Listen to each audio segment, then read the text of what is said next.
सभी को सादर अभिवादन। सत्याग्रह प्रकाश चतुर्थ समोल्लास गृहाश्रम का प्रकरण चल रहा है। पृष्ठ संख्या 128, परोपकारिणी सभा 39वां संस्करण।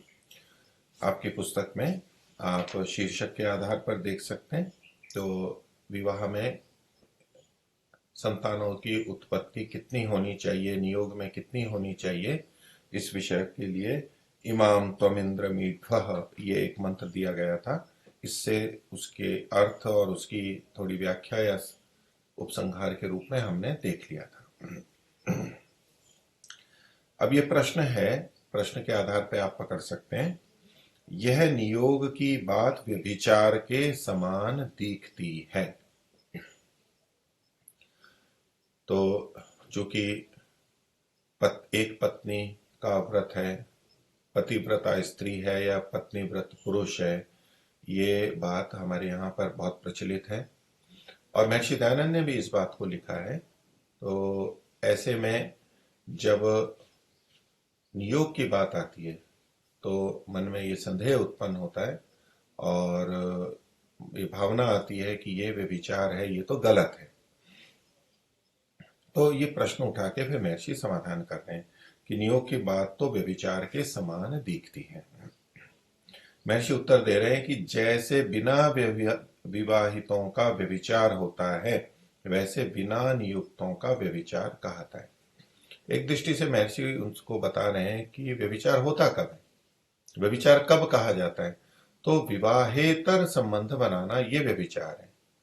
तो विवाह के अंदर तो व्यभिचार नहीं कहलाता है शारीरिक संबंध बनाना, लेकिन विवाह से बाहर स्त्री पुरुष के साथ संबंध बनाना ये व्यभिचार कहलाता है। तो कह रहे हैं कि विवाहितों का तो व्यभिचार नहीं होता है, तो शारीरिक संबंध में क्रिया तो वही की वही होती है, फिर वो व्यभिचार क्यों नहीं है। तो जैसे विवाहितों का व्यभिचार नहीं होता, यानी बिना विवाहितों का व्यभिचार होता है, वैसे ही बिना नियुक्तों का व्यभिचार कहलाता है। नियुक्त नियोग में जब निश्चित हो जाता है, उसके साथ में संतानोत्पत्ति करना ये व्यभिचार नहीं कहलाता है।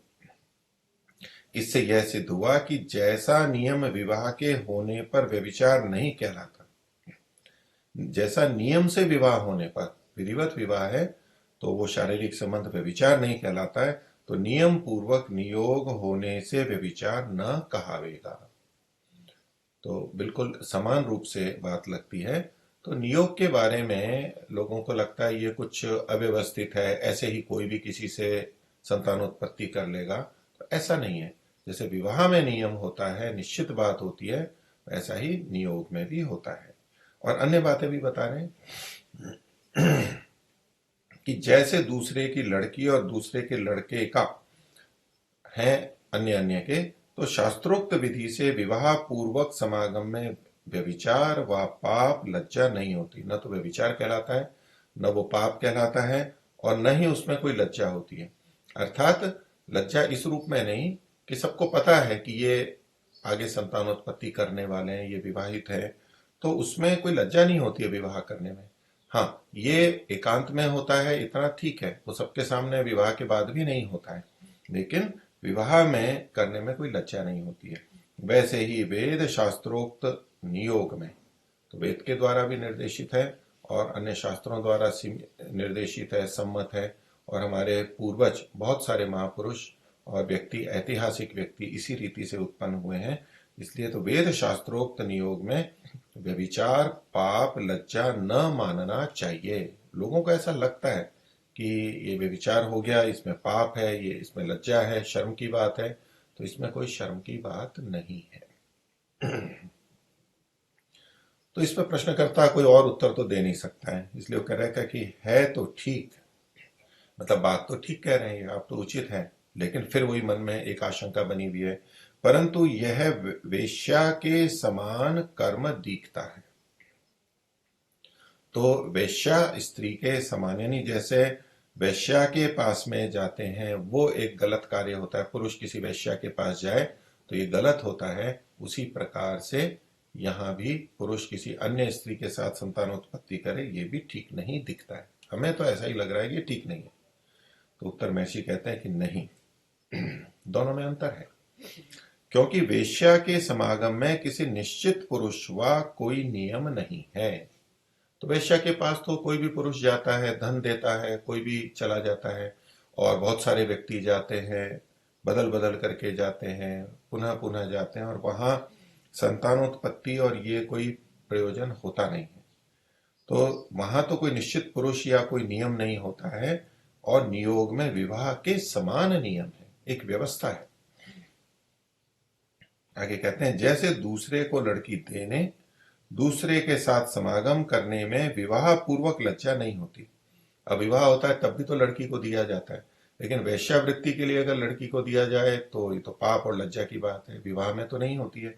तो जैसे दूसरे को लड़की देते हैं और दूसरे के साथ समागम भी करते हैं, वो विवाह पूर्वक होता है, तो उसमें कोई लज्जा नहीं होती, वैसे ही नियोग में भी न होनी चाहिए।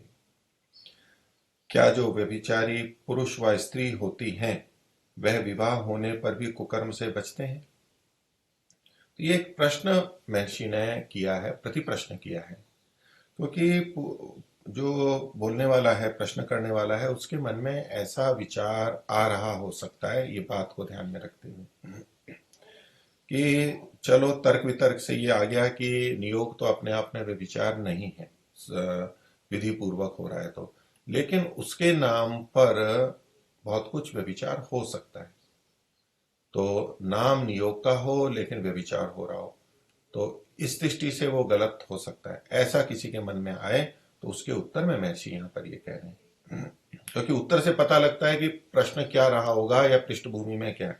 यहाँ सीधे सीधे लिखा नहीं है, लेकिन ये उत्तर जिस प्रश्न के लिए है, जिस बात के लिए, वो ये है। क्योंकि महर्षि क्या कहते हैं, प्रश्न कर रहे हैं कि क्या जो व्यभिचारी पुरुष व स्त्री होते हैं, यानी स्वभाव से व्यभिचारी है, वो इस तरह के कर्म करते रहते हैं, तो क्या विवाह होने पर वो अपने कुकर्म से बच जाते हैं? वो विवाह होने के बाद भी इस प्रकार के कर्म करते रहते हैं, व्यभिचारी बने रहते हैं।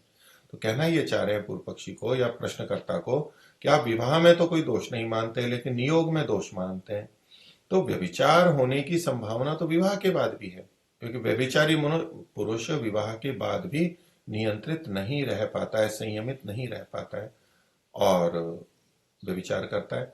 तो जितनी आशंका या संभावना आपको नियोग में दिखाई दे रही है, तो ऐसी तो विवाह में भी है, लेकिन विवाह को आप दोषप्रद नहीं मान रहे हैं, यानी ये आशंका विवाह में होते हुए भी उसको त्याज्य या गलत नहीं मान रहे, तो ऐसे नियोग के बारे में भी समझना चाहिए। तो दुरुपयोग तो किसी भी व्यवस्था का हो सकता है, वो एक अलग बात है, लेकिन जो व्यवस्था है वो यदि ठीक है तो करने योग्य है, उसको हम दोषी नहीं कह सकते, उसमें दोष नहीं दिखा सकते। आगे फिर प्रश्नकर्ता कह रहे हैं, ये बात ऐसी है कि वो स्वीकार नहीं हो पाती है। आज भी बहुत से व्यक्ति जो महर्षि दयानंद को मानते हैं, सत्यार्थ प्रकाश की भी बहुत प्रशंसा करते हैं, वो भी इन कुछ बातों पर सहमत नहीं हो पाते, उनका मन ही स्वीकार नहीं कर पाता है, किसी न किसी तरीके से वो अनुचित लगता है। तो यही असमंजस की स्थिति महर्षि यहाँ पर प्रश्नकर्ता के रूप में कर रहे हैं, रख रहे हैं। उस समय भी ऐसा हुआ होगा, आज भी ऐसा होता है। तो एक तरफ का व्यभिचार के समान दिखती है, फिर कहा कि ये वेश्या के सदृश लगता है। अब प्रश्न क्या कर रहे हैं कि बात रख रहा है वो व्यक्ति कि हमको नियोग की बात में पाप मालूम होता है। अभी प्रश्न, शीर्षक तो प्रश्न है, लेकिन ये उसकी तरफ से, जो प्रश्न करता था उसकी तरफ से है। पीछे भी कहा था है तो ठीक, परंतु यह वेश्या के समान कर्म दिखता है। क्योंकि प्रश्नवाचक वाक्य नहीं है, प्रश्न युक्त वाक्य नहीं है, ये तो अपना मंतव्य रखा जा रहा है। तो ये एक पक्ष वाला है, उसको प्रश्न शब्द से यहाँ पर कह दिया गया है। तो इसके उत्तर में महर्षि लिखते हैं कि जो नियोग की बात में पाप मानते हो, तो विवाह में पाप क्यों नहीं मानते? प्रति प्रश्न किया। देखिए, पीछे भी महर्षि ने प्रति प्रश्न किया था, जबकि शीर्षक तो लिखा हुआ है उत्तर भी दिया, लेकिन प्रश्न भी उसमें किया गया, प्रश्न करते हुए समाधान दिया जाता है। ऐसे यहां पर भी कितना विचित्र लगता है वैसे तो, कि जहां प्रश्न लिखा है वहां तो प्रश्न नहीं है, और जहां उत्तर लिखा है वहां पर प्रश्न लिखा है। तो ये प्रश्न और उत्तर बस पूर्व पक्ष उत्तर पक्ष की दृष्टि से हम यहाँ पर मोटे तौर पर समझना चाहिए।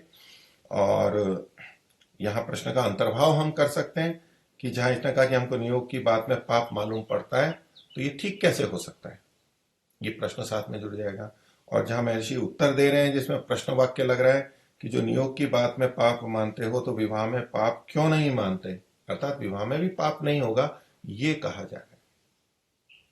तो प्रश्न यही किया कि विवाह में आप पाप क्यों नहीं मानते हो, प्रश्न का उत्तर दीजिए, क्योंकि विवाह में तो पाप मानते नहीं है। तो महर्षि इसका फिर बाद में कहते हैं यानी उसमें भी पाप नहीं है, जैसे विवाह में पाप नहीं है ऐसे नियोग में भी पाप नहीं है। महर्षि बल्कि ये बात कह रहे हैं पाप तो नियोग के रोकने में है। जैसी आपातकाल में स्थितियां बनती हैं, नियोग की स्थिति बनी है, और अब यदि हम नियोग नहीं होने देते हैं तो ये हम पाप कर रहे हैं, ये हम गलत स्थिति बना रहे हैं जो उसको रोक रहे हैं। तो उल्टा महर्षि ने कहा पाप तो नियोग के रोकने में है। अब क्यों पाप है ये, तो उसके लिए पीछे का सिद्धांत महर्षि बता रहे हैं।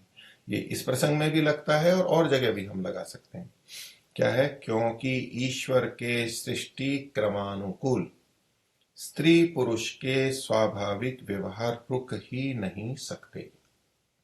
सृष्टि परमात्मा ने बनाई है, स्त्री और पुरुष भी परमात्मा ने बनाए हैं, और स्त्री पुरुषों के बीच में आपस में जो आकर्षण होता है और फिर संतानोत्पत्ति होती है, ये प्रक्रिया भी परमात्मा के द्वारा बनाई गई है। ये न केवल मनुष्यों में लेकिन अन्य प्राणियों में भी हमें उपलब्ध होती है। तो ये सृष्टि क्रम के अनुकूल विधान है, जो ईश्वर का रचित है और सृष्टि क्रम के अनुकूल है, वो बड़ा प्रबल होगा। तो बोले ये इसके कारण से स्त्री पुरुष का जो ये स्वाभाविक व्यवहार है वो रुक ही नहीं सकते। अब अपवाद तो होते हैं, वो अपवाद महर्षि भी जानते हैं, वो आगे स्वयं लिख रहे हैं, लेकिन प्राय करके स्वभावतः ये नहीं रुक सकते। सिवाय कहां रुक सकते हैं, तो क्या, सिवाय वैराग्यवान पूर्ण विद्वान योगियों के। केवल विद्वानों के भी नहीं रुकेंगे, वैराग्यवान होना चाहिए, संसार और संसार के पदार्थों के प्रति वैराग्य हो, विषय सुख के प्रति वैराग्य हो, और योगियों का हो। योगी भी पूर्ण विद्वान जो योगी हैं, जो प्रारंभिक योगी हैं, योगाभ्यासी हैं, उनमें भी ये भावनाएं उठती रहती हैं। तो जो बहुत ऊंची स्थिति में पहुंच गए हैं, जिन्होंने अपने इन संस्कारों को दग्ध बीज कर लिया है और संस्कारों पर पूरा नियंत्रण कर लिया, उनमें तो ये बात बिल्कुल ना उठे, ये समझ में आ सकती है। लेकिन बाकी जो है उनमें सृष्टि क्रम के अनुकूल ये स्वाभाविक व्यवहार रुक नहीं पाता है, और वो रोकते भी हैं तो विचार तो आ ही जाता है, और उनको उसके लिए भी प्रयत्न करना होता है। साधना का भी विषय है, उसमें ब्रह्मचर्य का पालन किया जाता है, अपने को विभिन्न उपायों में व्यस्त रखा जाता है, लेकिन ये विषय तो उठेगा, अर्थात ये इतना प्रबल तो है। आगे कहते हैं जब ये मान करके करें कि ये व्यवहार रुक नहीं पाता है, तो जो विधिवत नहीं हो रहा है उसको समाज में मान्यता नहीं है, तो वो भिन्न तरीकों से होने लग जाता है। तो आगे कहते हैं क्या गर्भपात अनुरूप भ्रूण हत्या और विधवा स्त्री और मृत स्त्री पुरुषों के महासंताप को पाप नहीं गिनते हो। तो एक बात तो है गर्भपात अनुरूप भ्रूण हत्या, क्योंकि जब ये व्यभिचार होते हैं तो ये संभावना बन जाती है कि गर्भ ठहर जाए। तो गर्भ निरोध के उपाय भी आजकल लोग प्रयोग करते हैं, लेकिन फिर भी ये संभावना बनी रहती है, और उससे पहले भी, पहले तो इस तरह के उपाय नहीं थे जो आज उपलब्ध हैं। तो गर्भपातन रूप भ्रूण हत्या, क्योंकि वो दूसरों के सामने प्रकट तो करना नहीं चाहते हैं कि मैं गर्भवती हो गई हूं या ये गर्भ मेरा है, और संतान भी नहीं चाहते हैं क्योंकि अपयश से तो बचना चाहते हैं। पर ऐसा हो गया तो उनको अपयश की बजाय, ये अपयश तो उनको जीते जी मरना प्रतीत होता है, तो ऐसे में वो गर्भपात या भ्रूण हत्या करवा देते हैं। तो ये इसमें आपको पाप नहीं दिख रहा है, ये तो और भी अधिक पाप हो गया। और विधवा स्त्री और मृत स्त्री पुरुष यानी विधुर पुरुष, इनके महासंताप को भी तो पाप नहीं मानते हो आप, इनको भी तो महासंताप होता है कि उनके स्वाभाविक वेगों को हम इस तरह से रोक रहे हैं किसी नियम और व्यवस्था से जो कि अनुचित रीति से है, उनको कष्ट होगा। तो ये जो उनको बहुत कष्ट होता है, महासंताप शब्द महर्षि ने लिखा है, तो ये उनके प्रति औरों का पाप हो जाएगा। तो इसको आप पाप नहीं मानते हो, अर्थात ये भी पाप हो जाएगा। तो अन्याय पूर्वक सृष्टि क्रम के विरुद्ध किसी को रोकना, ये अन्याय होगा, ये पाप कहलाएगा। उल्टा इसमें रोकने में पाप है। और बात को स्पष्ट कर रहे हैं महर्षि कि क्योंकि जब तक वे युवावस्था में हैं, विधवा और विधुर जब तक युवावस्था में हैं, मन में संतानोत्पत्ति और विषय की चाहना होने वालों को किसी राज व्यवहार व जाति व्यवहार से रुकावट होने से गुप्त गुप्त कुकर्म गुप्त गुप्त कुकर्म बुरी चाल से होते रहते हैं। तो दो बातें हैं, वो युवा है तो संतानोत्पत्ति की चाह और विषय सुख की चाह ये चूंकि रहती ही है, इसलिए आप राज व्यवहार से यानी राजा के नियम से और जाति या अपने कुटुंब के नियम से अगर रोकते हो तो कहीं ना कहीं से भिन्न रीति से गलत तरीके से बुरी चाल होती रहती है और उसमें बहुत से लोग फंसते भी हैं, उनके साथ धोखा भी हो जाता है, गलत हाथों में पड़ जाते हैं, गलत व्यक्तियों से जुड़ जाते हैं। ये सब की सब संभावना है दुष्ट लोग उनकी इन परिस्थितियों का, उनकी इस मानसिकता का दुरुपयोग कर लेंगे। तो ये हानि नहीं होगी, ये पाप नहीं होगा। तो महर्षि लिखते हैं कि इस व्यभिचार और कुकर्म के रोकने का एक यही श्रेष्ठ उपाय है। रोकना है, नियंत्रित करना है उचित रीति से, इसका यही श्रेष्ठ उपाय है कि जो जितेंद्रिय रह सकें वे विवाह व नियोग भी न करें तो ठीक है। ये एक अलग बात कही जा रही है जुड़ी हुई, क्योंकि विवाह अवश्य करना हो ये भी कोई अर्थ ना ले लें। तो जो जितेंद्रिय रह सकते हैं तो वे विवाह भी ना करें और नियोग भी ना करें, उनकी अपनी स्वतंत्रता है। अर्थात ये बलपूर्वक किया जाने वाला कर्म नहीं है, अनिवार्य विधान नहीं किया जा रहा है, आप स्वतंत्र हैं तो भले ही ना करें। परंतु जो ऐसे नहीं है, ऐसे नहीं है का तात्पर्य है कि जो जितेंद्रिय नहीं रह सकते हो, जितेंद्रिय रहना जो नहीं कर सकते हो यानी अपने को नियंत्रित नहीं कर सकते हो, उनका विवाह और आपातकाल में नियोग अवश्य होने चाहिए। ये अवश्य होना चाहिए कि जब स्वयं नियंत्रित नहीं है और विवाह हो नहीं पा रहा है और हमने किसी कारण से रोक दिया है, नियम बना दिया है, तो उनका तो विवाह अवश्य कर देना चाहिए। तो विवाह भी होना हो सकता है और आपत्ति काल हो तो नियोग की भी व्यवस्था अवश्य होनी चाहिए। तो इससे देखिए ये भी एक पता लगता है कि विवाह तो एक सामान्य विधि हो गई, विधान हो गया, लेकिन नियोग ये आपत्ति काल में है, विशेष अवसर में है, ये अपवाद रूप में है और ये भी स्वैच्छिक है, सबके लिए अनिवार्य नहीं है। कईयों को मन में होता है कि भाई ऐसा हो तो हमारे को नियोग करना ही पड़ेगा। नहीं, करना नहीं पड़ेगा, आवश्यकता नहीं है तो नहीं करना है। तो नियोग को महर्षि ने आपातकाल का है, आपत्ति के काल में ये नियोग अवश्य होना चाहिए, अर्थात इसको रोकना नहीं चाहिए। इससे व्यभिचार का न्यून होना, व्यभिचार कम होगा। अब लेकिन महर्षि कह रहे हैं कि न्यून होगा, पूरी तरह समाप्त हो जाएगा ये संभव नहीं है, क्योंकि इसके बाद भी कुछ लोग व्यभिचार कर सकते हैं, उनके अपने संस्कार हैं और उनकी अपनी प्रवृत्तियां हैं।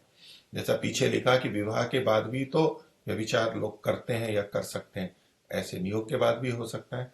तो दोनों के होने पर भी व्यभिचार तो हो सकता है, लेकिन न्यून अवश्य हो जाएगा।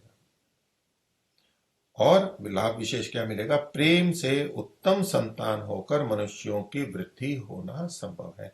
मनुष्यों की संख्या बढ़ेगी, मनुष्यों में गुणों की वृद्धि होगी, क्योंकि अच्छी संतान होगी, प्रेम से संतान होगी, उत्तम संतान होगी, उनका पालन पोषण बड़े प्रेम से होगा, पति पत्नी मिल करके पालन करेंगे। लेकिन यदि व्यभिचार है और वहां संतानों की उत्पत्ति होती है, पिता का पता नहीं है, माता का भी कहीं पता है कहीं नहीं है, और बच्चे बेसहारा हो जाते हैं बिना माता पिता वाले, और फिर कोई संस्थाएं संभालती हैं या ऐसे ही सड़कों पर घूमते हैं, गलत व्यक्तियों के हाथ में पड़ जाते हैं, उस बच्चे के साथ में कितना दुर्व्यवहार हो जाता है। तो उस सब से ये अच्छा है, क्योंकि इसमें उत्तम संतान होती है, और नहीं तो संतानों का बिगाड़ होगा। तो व्यभिचार न्यून होगा, प्रेम से उत्तम संतान होकर नीच मनुष्यों की वृद्धि होना संभव है, और गर्भ हत्या सर्वथा छूट जाती है, क्योंकि जब संतान है, विवाहित हैं, तो संतान वो चाहते हैं, उनको कोई लज्जा की भी बात नहीं है, इसलिए गर्भ हत्या नहीं करेंगे, भ्रूण हत्या नहीं करेंगे, ऐसा मान करके महर्षि लिख रहे हैं। लेकिन ये भी हम देखते हैं कि विवाहित स्त्री पुरुष भी, पति पत्नी भी भ्रूण हत्या या गर्भ हत्या करते हैं। वो विशेष रूप से बच्चियों के लिए करते हों अथवा बच्चे के लिए भी करते हों, कि जब वो नहीं चाहते कि कोई संतान हो, भले ही विवाहित है लेकिन संतान नहीं चाहते हैं और गर्भ ठहर गया है, तो ऐसे में वो भ्रूण हत्या आदि दुष्कर्म भी कर लेते हैं। लेकिन सामान्य रूप से ये विवाह होने पर गर्भ हत्या वाली बात नहीं रहती है। आगे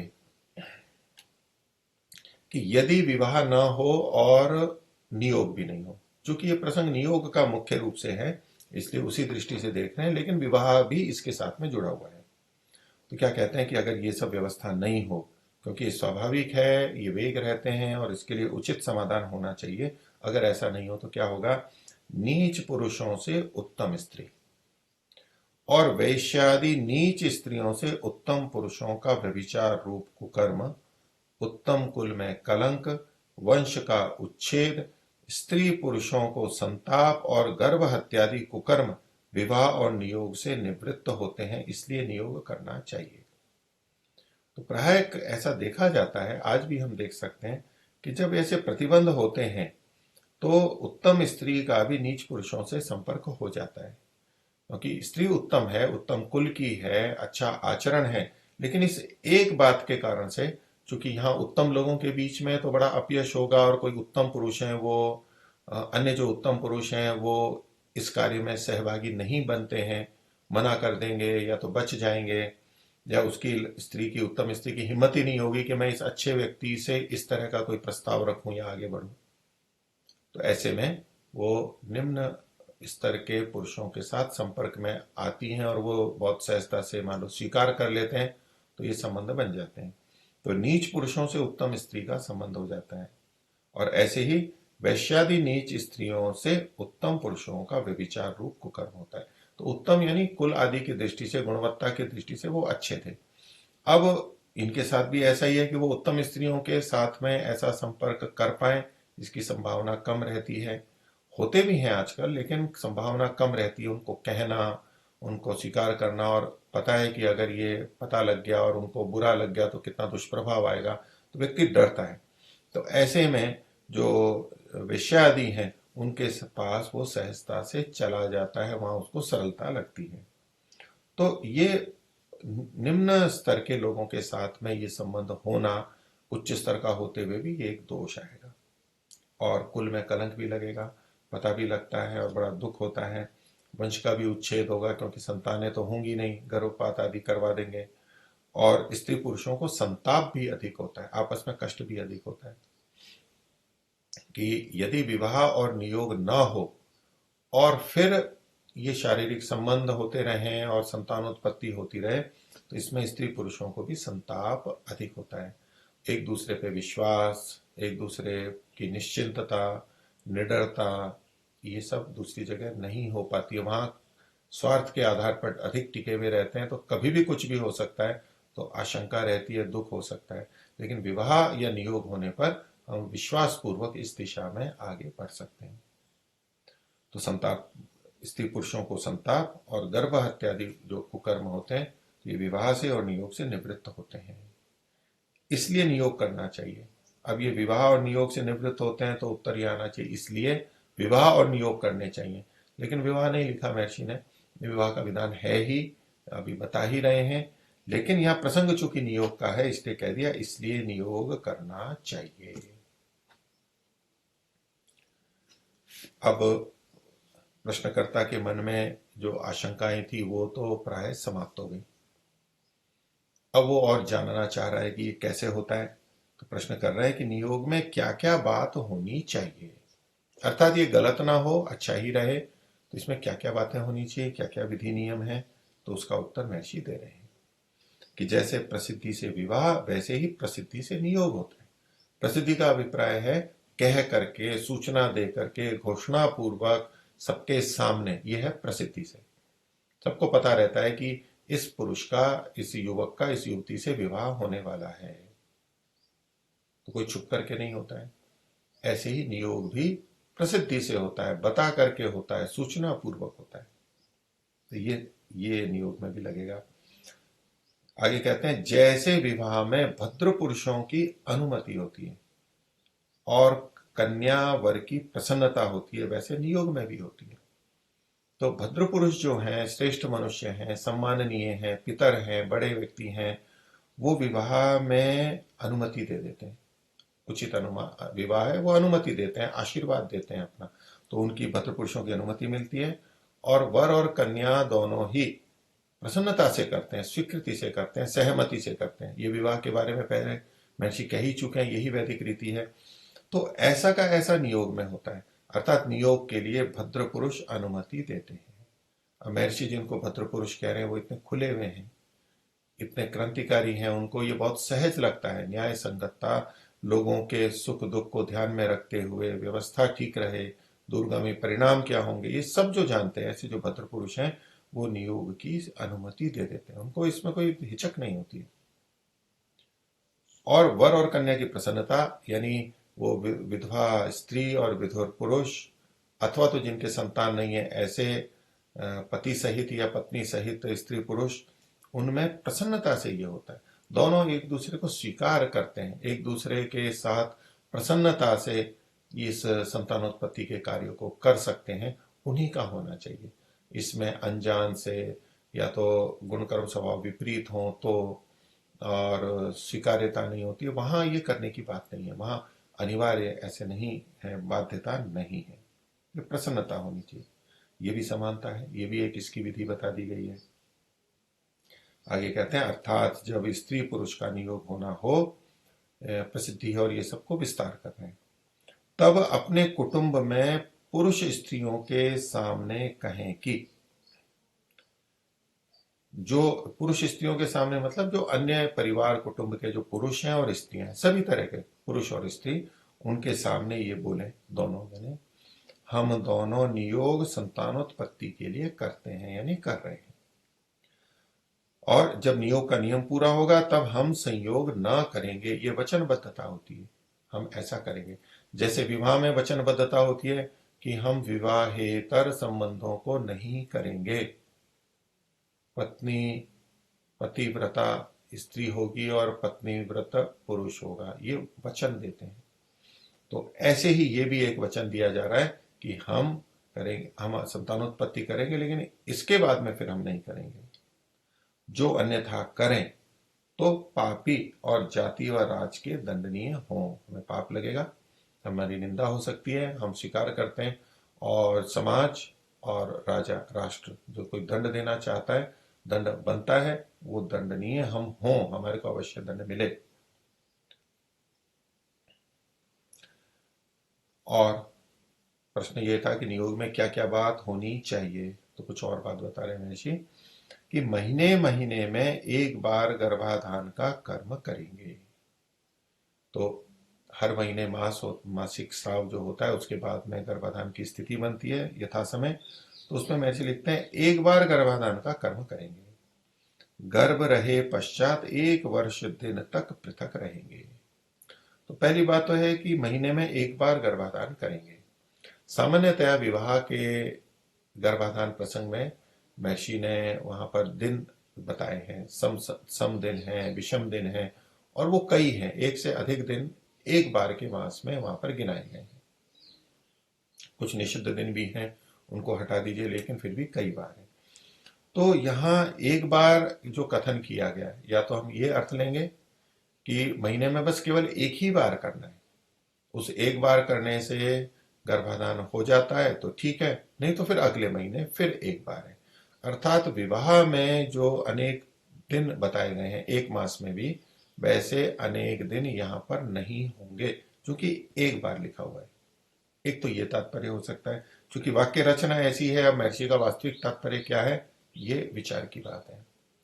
और दूसरा अर्थ हम ऐसे कर सकते हैं, ले सकते हैं कि जैसे विवाह में गर्भाधान का विधान है, क्योंकि दोनों में समानताएं बताई जा रही हैं बहुत सारी, तो ऐसा ही गर्भाधान का कार्य नियोग में भी हो सकता है। अर्थात उन तिथियों में अनेक बार, अलग अलग तिथियों में अनेक बार गर्भाधान का कर्म कर सकते हैं। तो उन सब दिनों का मिला करके एक ही गर्भाधान होगा, जैसे गर्भाधान संस्कार होता है तो वो संस्कार तो एक ही होता है, फिर ठीक है, शारीरिक संयोग अनेक बार होता है, तो उस अनेक बार को भी यहाँ पर ग्रहण कर सकते हैं। अगर करते हैं तो भी दोष नहीं है, क्योंकि वो उसी सीमा में है जो विवाह वाला विधान है उसके अनुरूप ही है। और यदि यहाँ पर ये अन्य अतिरिक्त कठोर नियम लाया जा रहा है तो ये भी संभव है कि भाई महीने में केवल एक बार मिलेंगे, बाकी नहीं। तो ऐसा करते हुए जब भी गर्भाधान हो जाता है, 1 महीने में, 2 महीने में, 3 महीने में, तो इस प्रक्रिया को करते रहेंगे। और जब गर्भ ठहर जाएगा तो उसके बाद गर्भ रहे पश्चात 1 वर्ष दिन तक, 1 वर्ष दिन का अभिप्राय है कि 1 वर्ष में जितने दिन होते हैं उतने दिन तक पृथक रहेंगे, अर्थात शारीरिक संपर्क नहीं रखेंगे। तो ये 1 वर्ष दिन तक है, ये कम से कम 1 वर्ष की बात कही जा रही है। उसके अतिरिक्त आगे भी हम रह सकते हैं कि एक संतान की उत्पत्ति हुई है और गर्भाधान हो गया है, संतान हुई है, बच्चे को दूध आदि पिलाया जा रहा है, और यदि हम 1.5 साल 2 साल रुकना चाहते हैं तो रुकें, उसके बाद में फिर कर सकते हैं, फिर द्वितीय संतान के लिए प्रयास कर सकते हैं, लेकिन कम से कम 1 वर्ष दिन तक पृथक रहना चाहिए। अब आगे एक प्रश्न और उठाया जा रहा है, विवाह के साथ में नियोग की समानता महर्षि ने बताई, कई चीजों में समानताएं बताई हैं। तो विवाह की तरह से नियोग किनके साथ में होना चाहिए, इस विषय में प्रश्न उठाया जा रहा है।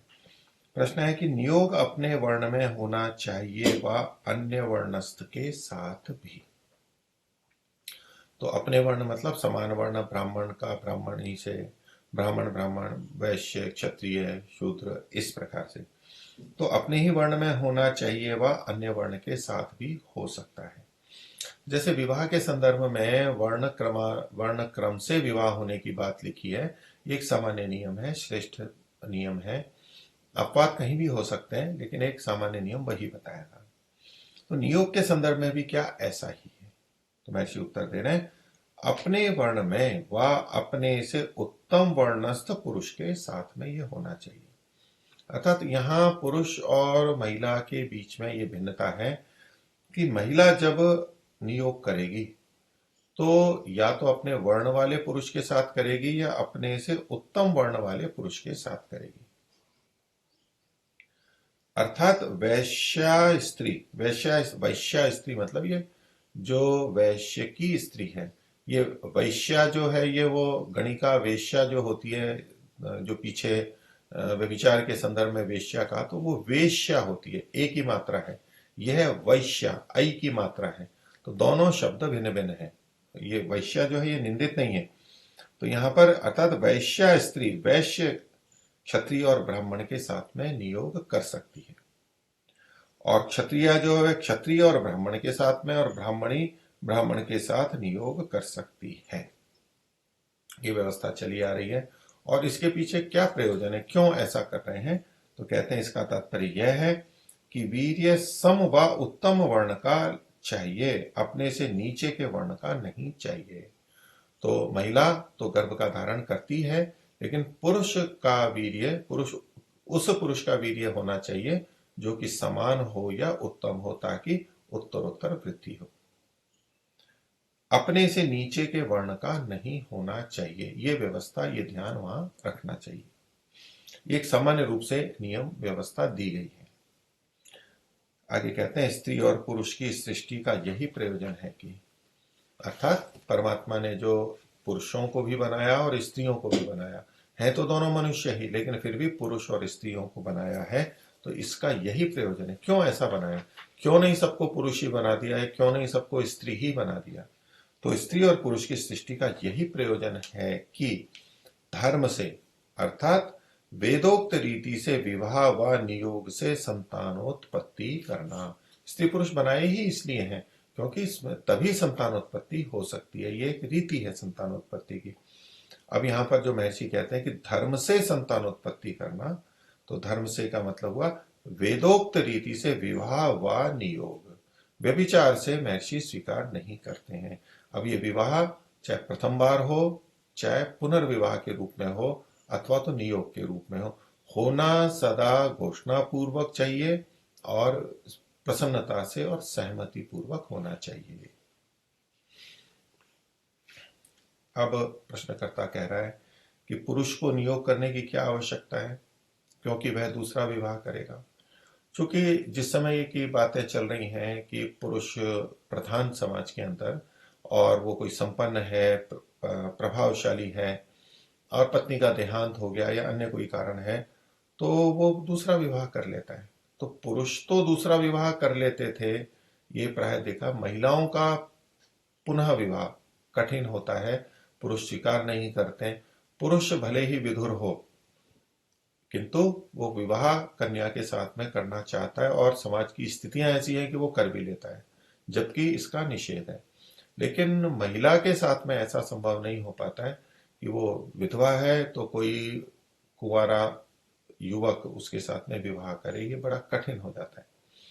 तो इसलिए ये कह रहे हैं कि पुरुष तो विवाह कर सकता है। प्रश्नकर्ता की दृष्टि है कि उसको तो विवाह हो सकता है, तो वो नियोग क्यों करे, क्योंकि नियोग में अभी भी उसको आशंका लगी हुई है कि ये गलत है। तो बोले ऐसा ही है तो विवाह ही कर लेगा ना, फिर क्यों नियोग करेगा।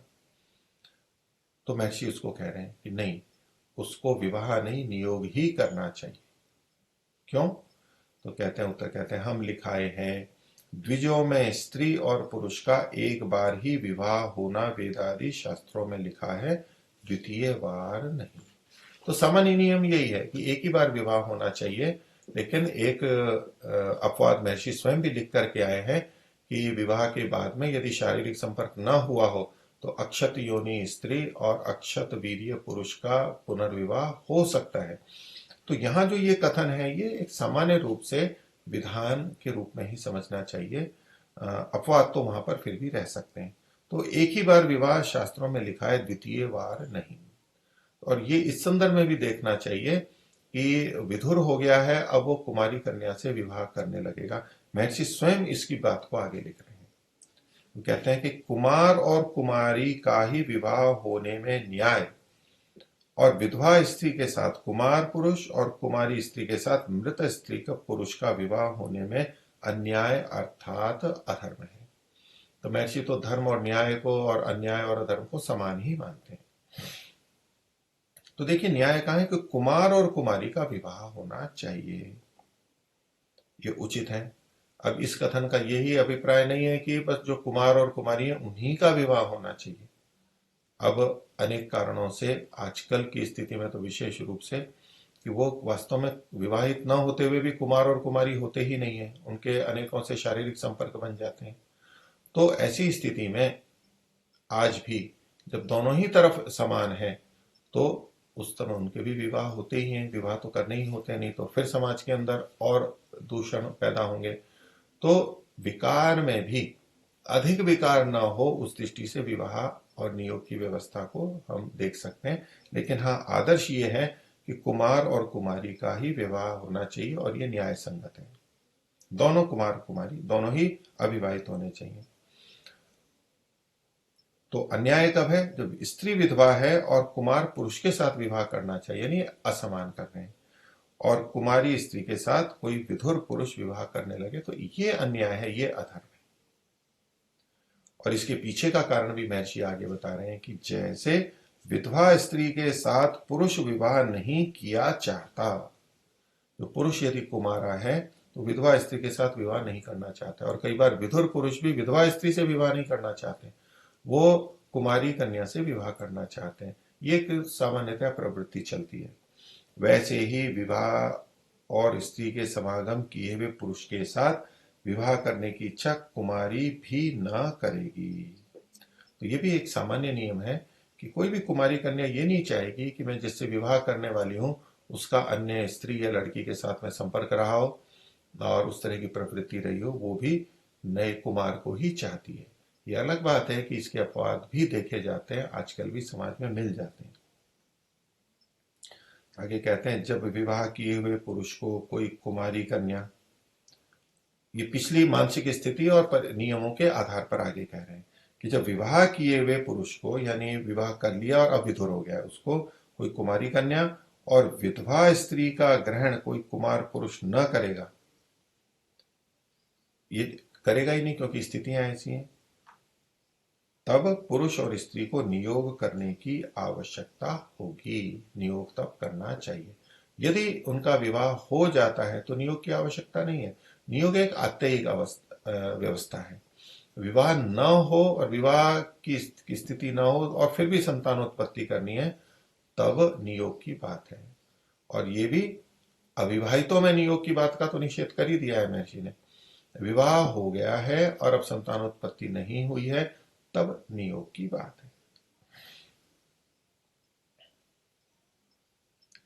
अब देखिए यहां पर ये जो वाक्य हमने देखा, जब विवाह किए हुए पुरुष को, तो पुरुष तो है विवाह किया हुआ, और फिर है कुमारी कन्या।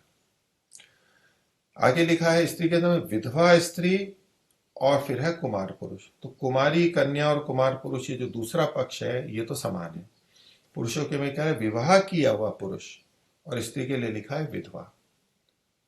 तो यहां विवाह किए हुए पुरुष में वहां विधुर पुरुष क्यों नहीं लिख दिया, वहां विवाह किया हुआ पुरुष क्यों लिखा है? और यहां स्त्री के लिए विधवा होना ही क्यों लिखा है? विधवा होगी तभी वो नियोग कर सकती है, क्या उसकी पुरुष की तरह नहीं कहते विवाह की हुई स्त्री का ग्रहण, ऐसा क्यों नहीं कह सकते? तो देखिए ये दोनों में एक ही बात कही जा रही है, ये भेद नहीं है। क्योंकि जो विधवा स्त्री है वो विवाह की हुई है तभी तो विधवा हुई है, और यहाँ जो विवाह किए हुए पुरुष की बात है, तो जब पहले बता चुके हैं कि नियोग विवाहित पुरुष को ऐसे नहीं करना है, पत्नी का देहांत हो गया, विधवा हो गई, तो उस स्थिति में नियोग की बात आती है। तो यहाँ पर दोनों में कोई तात्पर्य में भेद नहीं है, एक ही बात है। तो तब ये नियोग की आवश्यकता होगी, और यही धर्म है कि जैसे के साथ वैसे का ही संबंध होना चाहिए। ये जो पीछे कहा कि कन्या का पुरुष कुमारे के साथ में और विधवा हो तो ही विधुर के साथ में, ये जो समानता है, असमानता में विवाह नहीं करना चाहते हैं। तो धर्म या तो न्याय यही है कि जैसे के साथ वैसे का ही संबंध होना चाहिए, ये एक सामान्य नियम है। तो इससे हम ये भी निकाल सकते हैं कि विधुर और विधवा वो जैसे हैं, वो दोनों समान ही हैं, दोनों का विवाह हो चुका है, दोनों का पिछला अब पति या पत्नी नहीं है या विच्छेद हो गया है, तो उनके बीच में जो विवाह होते हैं आज समाज में बहुत होते ही हैं। और उसके संबंध में भी हमें विचार करना होगा कि क्या हम ये कह दें कि अब इनका तो विवाह होगा ही नहीं, नियोग वो करना नहीं चाह रहे, और विवाह के लिए हम मना कर रहे हैं कि आपको दूसरा विवाह नहीं करना है, कि पुनर्विवाह होगा नहीं। यहां इन शब्दों से, इन वाक्यों से अगर हम कट्टरता से ये अर्थ निकाल लें कि विवाह तो होना नहीं है आपका, ये भी गलत है, और नियोग वो करना नहीं चाह रहे हैं, और ब्रह्मचारी रह नहीं सकते हैं, तो क्या स्थिति बनेगी?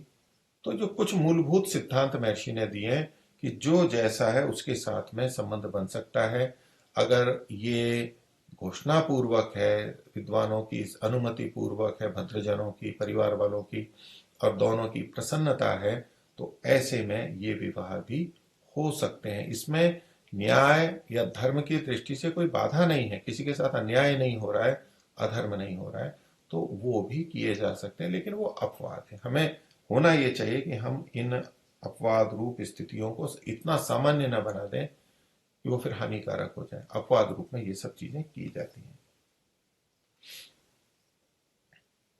तो ये तो तर्क युक्ति से महर्षि ने बहुत सारी बातें रखी और पूर्व पक्षी ने भी इनको समझा। लेकिन शब्द प्रमाण भी एक प्रमाण होता है अपनी पूर्ण संतुष्टि के लिए, कि आपने युक्ति तर्क दे दिए और मेरे भी समझ में तो आ रहे हैं, व्यवहार भी देखा जा रहा है और उचित लग ही रहा है, लेकिन क्या इसमें शास्त्रीय प्रमाण भी है? अपने आप को और संतुष्ट करने के लिए, कहीं दोष ना हो जाए, इसलिए हम अन्य प्रमाणों को भी ढूंढते हैं, उसका प्रयास करते हैं। तो उस दृष्टि से ये प्रश्न किसी के भी मन में आ सकता है, वो यहाँ पर अभिव्यक्त किया गया। प्रश्न है, जैसे विवाह में वेद आदि शास्त्रों का प्रमाण है, तो विवाह का प्रमाण है, ये स्वीकार कर रहा है, तो वैसे नियोग में प्रमाण है व नहीं है? हमें गलत लग रहा है तो शंका हो जाती है ना कि हो सकता है इसका कोई प्रमाण ही नहीं हो। ये शब्द प्रमाण को पूछ रहे हैं, तो महर्षि उत्तर दे रहे हैं, इस विषय में बहुत प्रमाण है, देखो और सुनो। तो वेद के प्रमाण भी हैं, और महर्षि इस बात को अगले इन मंत्रों में और आगे के मंत्रों में बता रहे हैं, इसको पुष्ट कर रहे हैं। ऋग्वेद के मंत्र हैं, ये पहला वाला 10वें मंडल के 40वें सूक्त का दूसरा मंत्र है। तो इसमें कुछ प्रश्न कहे जा रहे हैं कि कुह स्वित दोषा, कुहवस्तो अश्विना कुहाभिपित्वं करतः कुहो शतुः को वाम शत्रुया विधवेव देवरम मर्त्यम न योषा कृणुते सधस्था आ। तो यहाँ जो मुख्य तात्पर्य है, मुख्य जो प्रमाण देना है वो विधवेव देवरम, विधवा के देवर के समान, विधवा के देवर के प्रति के समान। मरियम न योषा, जैसे स्त्री अपने पति को चाहती है संतानोत्पत्ति के लिए, उसके साथ में निवास करती है, उसके साथ शयन करती है, ऐसे ही विधवा अपने देवर के साथ भी कर सकती है। तो ये जो देवर है, द्वितीय वर, वर के बाद में द्वितीय वर, संतान नहीं हुई तो भी और पति मर गया है तो भी यदि संतान चाहिए तो उसके लिए व्यवस्था की गई है। यानी भिन्न पुरुष के साथ में संतानोत्पत्ति की जा सकती है, ये विधान वेद में प्राप्त होता है। इसके पूरे का अर्थ महर्षि आगे लिखते हैं, उसी के अनुसार हम देख लेते हैं। तो कहते हैं हे अश्विना, मंत्र में अश्विना है तो ये अश्विनौ, दो जो है अश्विनौ, वैसे तो अश्वी दो होते हैं और देवताओं के चिकित्सक कहलाते हैं। यहाँ स्त्री पुरुष अर्थ भी लिया जाता है, महर्षि ने स्त्री पुरुष अर्थ किया है। स्त्री पुरुषो, तो जैसे देवरम विधवेव, देवर को विधवा, और योषा मरियन्न विवाहिता स्त्री अपने पति को। तो दोनों स्थितियां हैं, दोनों को बताया जा रहा है, यानी विवाह का भी और नियोग का भी। सदस्थे, समान स्थान शैया में एकत्र होकर संतानोत्पत्ति को आकृणुते, सब प्रकार से उत्पन्न करती हैं। जैसे वो लोग करते हैं, जैसे पिछले लोगों ने किया है, वैसे ही तुम दोनों स्त्री पुरुष भी कर सकते हो। तो ये एक विधान हो गया। अब उसमें साथ में है कि एक दूसरे का पता होना चाहिए, कौन कहाँ है, कैसे है, और साथ साथ रहना चाहिए। उसके लिए है कुहस्वित दोषा, कहाँ तो रात्रि में थे दोनों, मतलब साथ ही रहने चाहिए। या तो पति पत्नी से एक दूसरे को पूछ सकते हैं भी तुमने पिछली रात्रि कहाँ व्यतीत की, कहाँ थे, पूछ सकते हैं, बताना चाहिए। कुहस्वित दोषा, कहाँ रात्रि, और कुहवस्था, और दिन में कहाँ पर थे आप, कहाँ थे।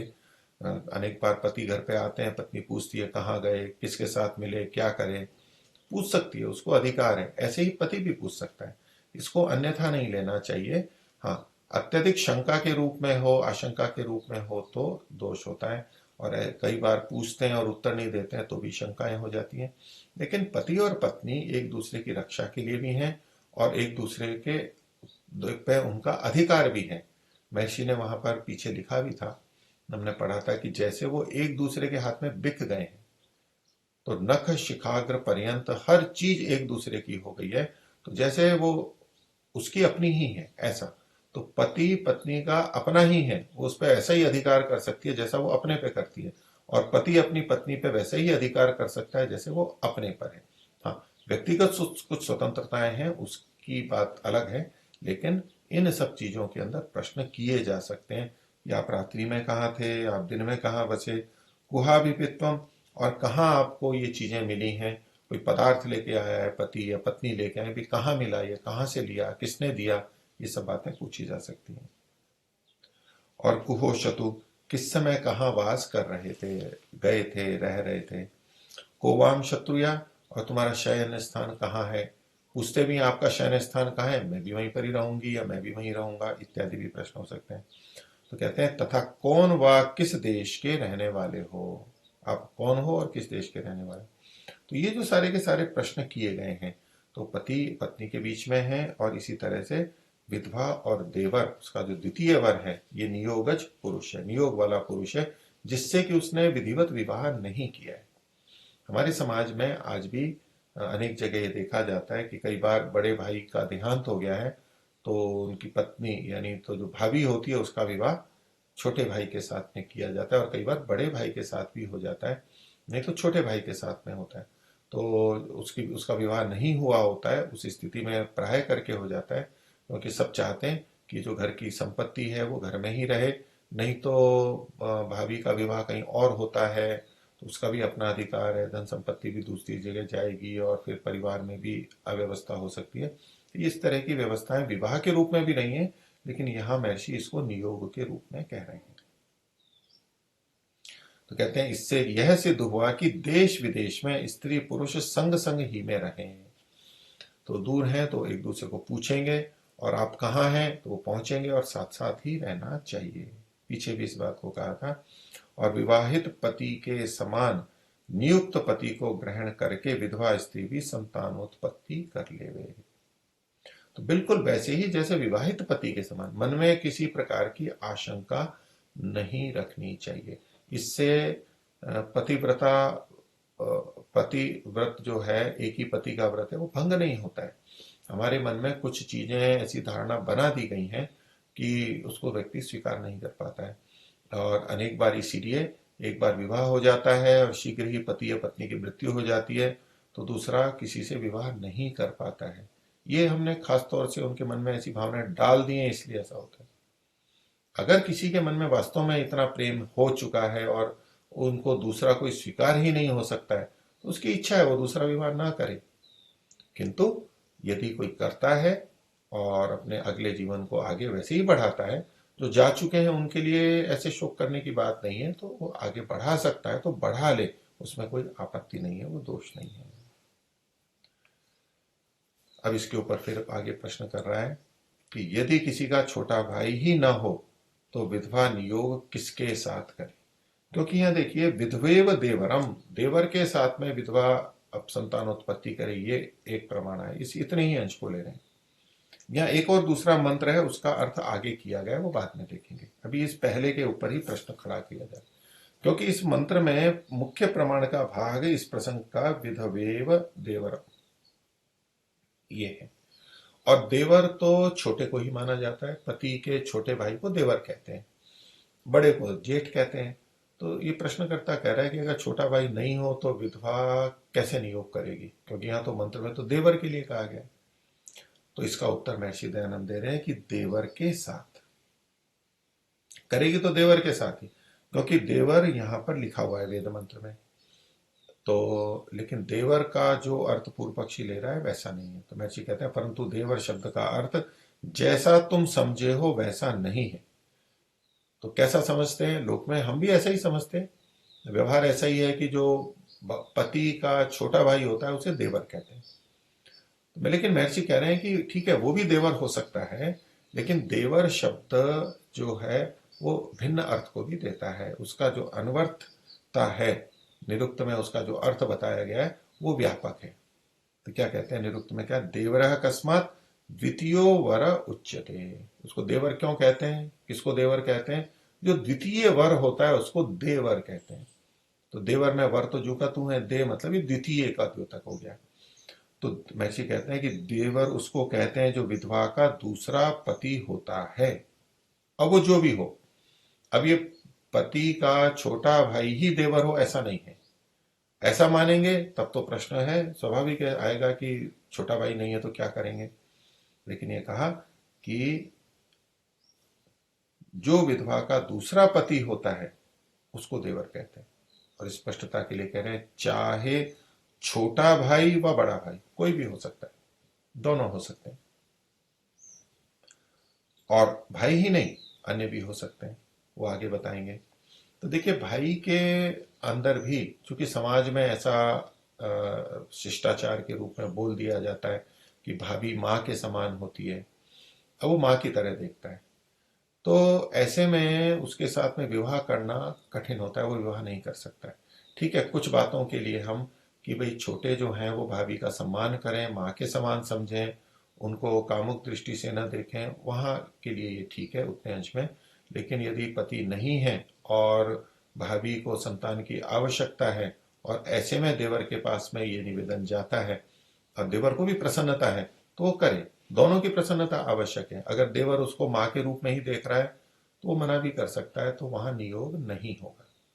ऐसे ही घर वाले या देवर चाहे कि हाँ अब मैं भाभी से विवाह कर लेता हूँ, घर के लिए ठीक रहेगा, लेकिन भाभी देवर को छोटे बच्चे की तरह देख रही है या अपने भाई की तरह देख रही है और वो विवाह की स्थिति में नहीं है, तो वहां पर ये बलात् नहीं किया जाता है। भले ही सबकी सहमति है और सब स्वीकार कर रहे हैं, लेकिन ये स्त्री पुरुष दोनों विवाह, दोनों परस्पर प्रसन्न नहीं है, जब दोनों की स्वीकार्यता नहीं है तो ये नहीं होना चाहिए। ये विवाह का और नियोग का एक मूलभूत सिद्धांत है जो महर्षि ने स्पष्ट रूप से पीछे बताया ही है, वहां नहीं होगा। पर कई बार ये इस तरह के विचार मन में डाल दिए जाते हैं, इसलिए आगे ऐसी विषम स्थितियों में आपातकाल में संबंध बनने में कठिनता होती है, वो स्वीकार ही नहीं कर पाते। कोई बात नहीं, स्वीकार नहीं करते हैं तो अन्य विकल्प भी रहते हैं, वो जा सकते हैं। लेकिन यदि कोई स्वीकार करता है तो उसको दोष भी नहीं मानना चाहिए कि देखिए आप तो इसको ये कहते थे, आप तो ये कहते थे, भाभी माँ के समान है और विवाह कर लिया, और समाज उस पर आपत्ति करता है। तो इस पहले की स्थिति में माँ तो नहीं हुई ना, माँ के समान ही तो है। एक व्यवस्था शिष्टता के लिए मान लो ऐसा कह दिया जाता है, लेकिन अगर फिर से विवाह करते हैं तो कोई आपत्ति नहीं है, दोनों की सहमति है, सबकी सहमति है। अब यूं तो समाज के अंदर कई बार व्यवहार में किसी को भी बहन जी और भाई जी बोल देते हैं, भाई साहब ये देना, बहन जी ये कहना। अब किसी को वैसे ही सामान्य बातचीत के दौरान ये बोल दिया, और ऐसा मान लो व्यवहार कुछ समय तक रहा भी। अब मान लीजिए कभी आगे जाकर के कोई ऐसी स्थिति बनती है और उनका विवाह होता है, बोले नहीं जी मैंने तो इनको एक बार भाई बोल दिया या मैंने एक बार बहन बोल दिया। वो गंभीरता से नहीं, या गंभीरता से जब हम किसी को भाई बहन बोलते हैं, यानी अपने भाई बहन के अतिरिक्त को धर्म भाई धर्म बहन हम मान लेते हैं, विशेष रूप से घोषित करते हैं, तब तो ठीक है हम उसको विवाह ना करें। लेकिन ऐसे ही चलते फिरते कहीं भी एक शिष्टाचार के रूप में बोल दिया जाता है, तो वहां तो इस तरह की कोई आपत्ति नहीं समझनी चाहिए। अब यहाँ गुजरात में तो महिलाओं के आगे बेन शब्द बहुत बोला ही जाता है, बहन। पति भी अपनी पत्नी को बोलेगा तो उसके नाम के आगे बेन लगाएगा, तो बेन का मतलब गुजरात में बहन को बेन बोलते हैं। तो इन शब्दों के प्रयोग से स्थितियां नहीं बनती है। शब्द एक अलग शिष्टाचार के रूप में, वो वहां गंभीरता से वो उस तरह से बहन नहीं बोल रहा है या भाई नहीं बोल रहा है। और पुरुषों के लिए भी यहाँ पर भाई बोला जाता है, सब किसी के भी आगे देखो भाई लगा देते हैं। तो ये पत्नी भी अपने पति का नाम लेती है तो उसमें भी भाई लगा देती है। अब कई बार हम अन्य भी परिवारों में हम अपने इधर भी देख सकते हैं कि अ, माँ अपने बच्चों को कहती है कि पिताजी आ गए क्या, पिता अपने बच्चों को कहते हैं कि माता जी आ गई क्या। तो वो एक दूसरे को पिता और माता जी किसकी दृष्टि से, बच्चों की दृष्टि से कह रहे होते हैं। लेकिन उसका ये अर्थ नहीं है कि वो परस्पर एक दूसरे को पिता और माता की तरह से मानते हों और फिर बोले फिर कैसे विवाह संबंध में रह सकते हैं, तो माँ कह दिया या पिता कह दिया। तो ये एक केवल व्यवहार में कुछ शब्दों का प्रयोग होता है, लेकिन उसमें उस तरह की गंभीरता या तो संबंध नहीं होते। तो इसलिए जो देवर को लेकर के कथन है, इसमें भी बहुतों को आपत्ति होती है कि भाभी के साथ में ऐसा कैसे कर सकते हैं, नियोग या तो पुनर्विवाह, विवाह कैसे कर सकते हैं। लेकिन ये देवर का मतलब एक तो कहा कि वो छोटा भाई, और बड़े भाई के लिए तो और भी बात हो गई। बड़े भाई को पिता के तुल्य माना जाता है। अब एक आदर्श है कि बड़े भाई को अपने छोटे भाई की पत्नी को बेटी के समान समझना चाहिए। ये समाज में अव्यवस्था ना हो, क्योंकि परिवारों में ही तो इस तरह के संबंध बहुत बिगड़ जाते हैं और गलत संबंध बन जाते हैं। उस सब से बचने के लिए कुछ व्यवस्थाएं, शब्दों का प्रयोग किया गया है।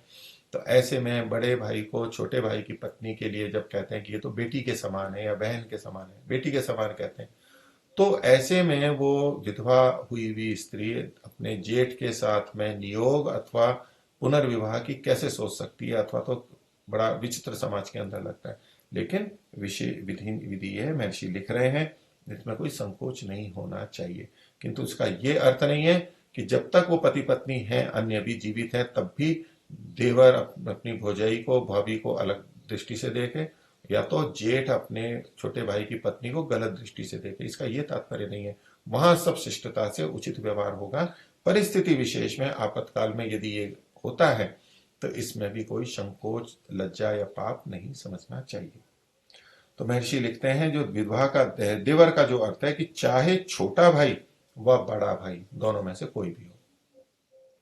आगे कहते हैं अथवा अपने वर्ण, और भी कोई हो सकता है। अब मान लो देवर जेठ नहीं है या उनकी सहमति नहीं है, या तो उस विधवा स्त्री को उनसे प्रसन्नता नहीं है, इस विषय में प्रसन्नता नहीं है, अनुमति सहमति नहीं है, तो अन्य की तरफ जाएंगे। तो अपने वर्ण के लेंगे, यानी समान वर्ण के। वह अपने से उत्तम वर्ण वाला हो, पुरुष उत्तम वर्ण वाला हो, जिससे नियोग करे उसी का नाम देवर है। तो जो भी जिससे भी नियोग कर रही है वो देवर है। तो जो प्रश्नकर्ता का अभिप्राय देवर का मतलब छोटा भाई था, केवल छोटा भाई था, तो महर्षि ने कहा नहीं, देवर का मतलब तो व्यापक है, इसलिए किसी से भी ये इस तरह से नियोग कर सकते हैं, उसके जो विधि विधान है उसके अनुसार किया जा सकता है। तो आज का विषय इतना ही रखते हैं। नियोग की पुष्टि में जो दूसरा मंत्र महर्षि ने दिया उसका अर्थ और आगे का विषय अगले अंक में देखेंगे। सभी को सादर नमस्ते। ओम शांति।